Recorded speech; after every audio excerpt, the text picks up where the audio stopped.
Assalamualaikum warahmatullahi wabarakatuh. Selamat sore sahabat tani, teman-teman tani dimanapun berada. Alhamdulillah hari ini bertemu lagi dengan saya di channel Mansur Talas. Teman-teman, sebelum video dimulai, karena ini terakhir di bulan puasa, saya sekalian ngabuburit dan nanti malam kita akan takbiran dan besok akan lebaran. Saya mengucapkan mohon maaf lahir dan batin. Mohon maaf kalau misalkan ada kesalahan dalam konten-konten saya. Saya mengucapkan selamat Hari Raya Idul Fitri untuk semua sahabat saya yang menunaikannya. Minal aidin wal faizin, mohon maaf lahir dan batin. Oke teman-teman, hari ini saya berada di ladang. Tidak biasanya, saya biasanya di kebun talas. Tapi hari ini kebetulan saya sedang mengambil menu buat buka puasa teman-teman. Saya mengambil lalapan dan cabai untuk nyambal teman-teman. Nah, video kali ini saya akan share kepada sahabat tani semuanya bagaimana cara mengenali hama yang ada di dalam talas pratama teman-teman. Karena hama ketika kita menanam talas itu ada yang akan saya perkenalkan pada video ini, yaitu hama yang ada di daun dan batang teman-teman. Nanti untuk hama yang ada di umbi nanti saya akan buatkan lagi videonya.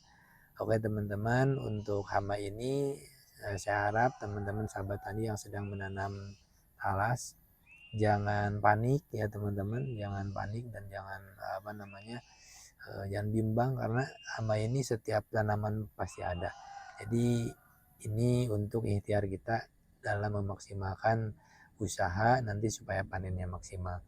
Oke teman-teman, akan saya tampilkan videonya apa saja sih hama yang ada di dalam daun dan batang talas supaya sahabat tani tahu jenis-jenis hamanya dan bagaimana cara meminimalisirnya atau membasminya teman-teman.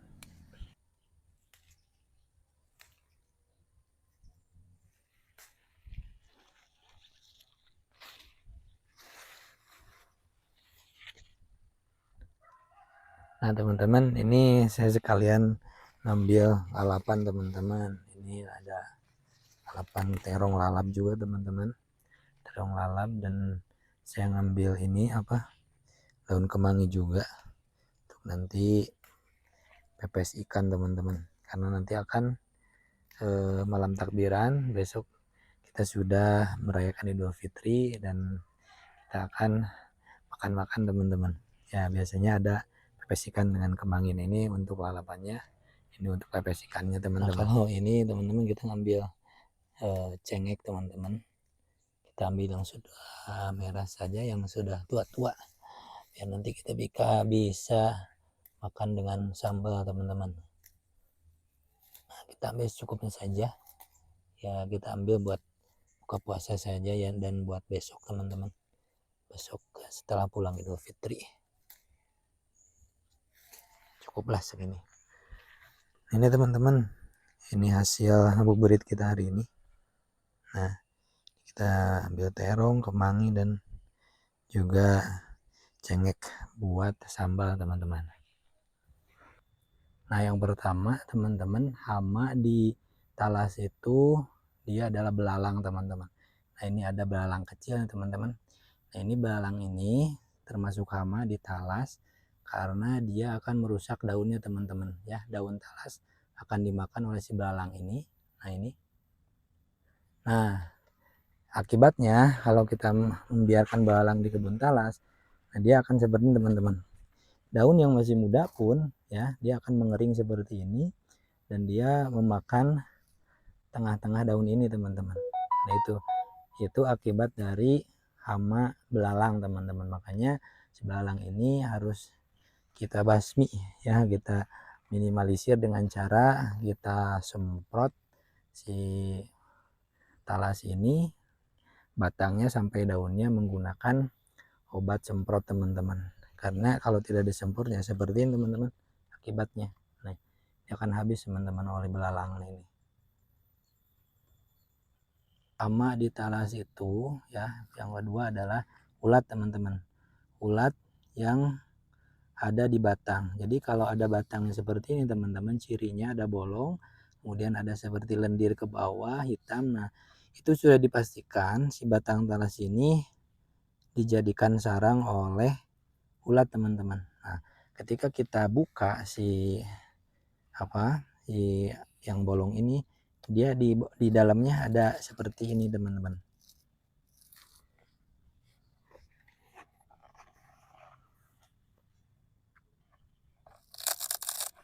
Nah, jadi ada kayak seperti sarang ya, teman-teman. Nah, seperti ini. Jadi ada sarang, dan ini juga ada. Nah, teman-teman, ini yang bahaya nih. Ini ada kayak telur. Nah, ini telur. Nah, telur inilah, teman-teman, yang nantinya akan menjadi ulat dan terus akan maju ke bawah ke sini ya.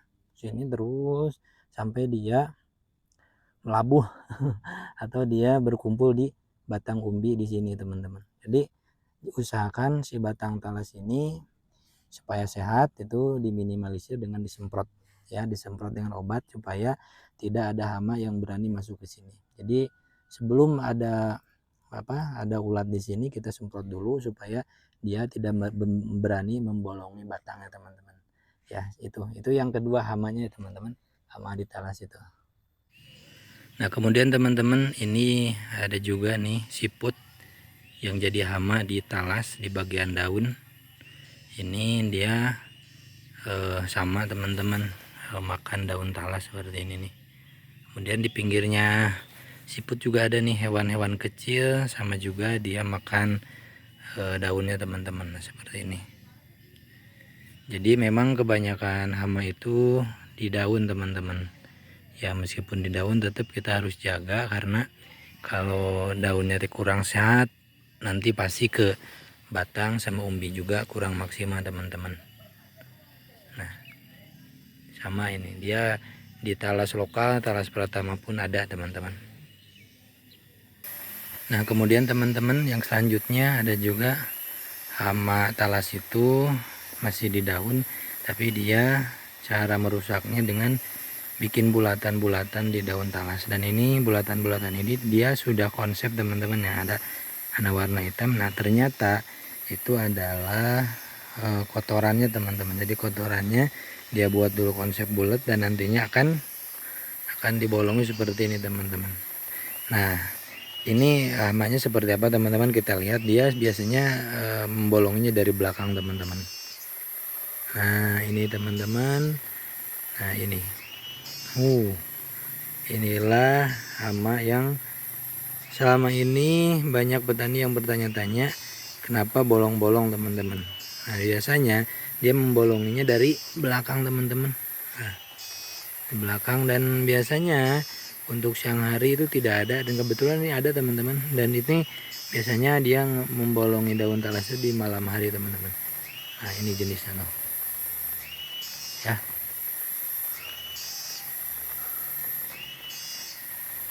Nah, ini, teman-teman.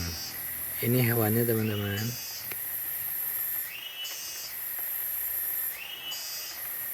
Nah, dan dia membolonginya itu, si daun talas itu dikasih dulu seperti ini, teman-teman, dikasih dulu yang hitam. Nah, ini adalah kotorannya, dia tempelkan, kemudian dia akan membuat bolongan-bolongan. Nah, bolongan-bolongannya dia udah konsep, teman-teman, pasti bulat. Nah, ini jadi ketika teman-teman di daun talas sedang bulat-bulat, maka inilah teman-teman, hamanya, teman-teman. Oke.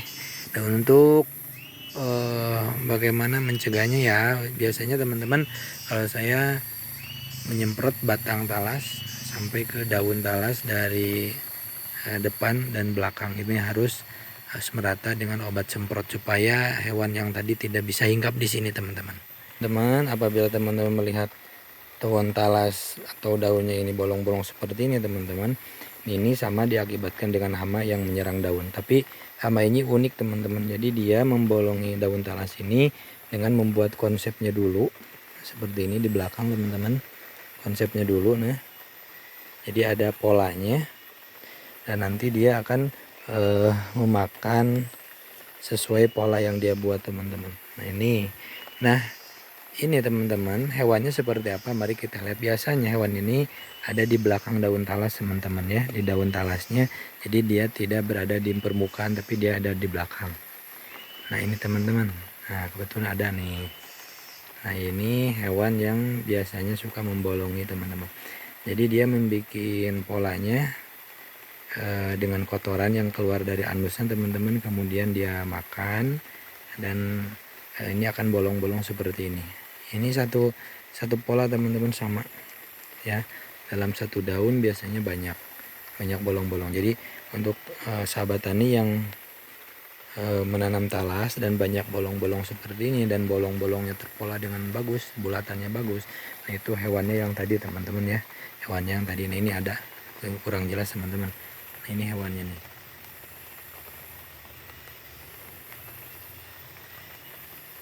ini hewannya teman-teman, agak blur. Nah ini dia hewannya, agak warna kuning.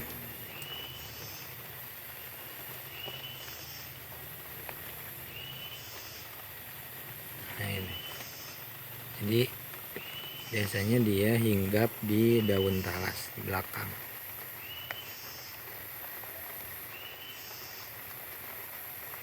Itu teman-teman ya, jadi hewannya seperti itu. Jadi untuk pencegahannya bagaimana? Nah biasanya saya semprot batang talas dari bawah sampai atas, kemudian belakang daunnya dan juga permukaan depannya teman-teman, supaya hewan tadi tidak bisa hinggap di daun talas kita teman-teman.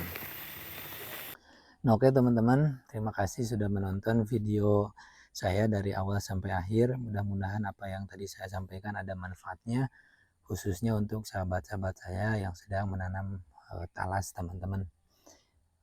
Sebelum video ini saya tutup, jangan lupa like, komen, dan subscribe untuk kemajuan channel ini, dan mohon maaf apabila ada kesalahan dalam pembuatan konten atau bahasa saya. Mudah-mudahan bisa dimaafkan oleh teman-teman semuanya. Dan akhir kata, karena ini besok akan Idul Fitri, sekali lagi saya ucapkan minal aidin wal faizin, mohon maaf lahir dan batin. Selamat Hari Raya Idul Fitri untuk sahabat teman-teman saya yang sedang melaksanakannya dimanapun berada. Oke, terima kasih teman-teman. Akhir kata, akhir kalam. Assalamualaikum warahmatullahi wabarakatuh.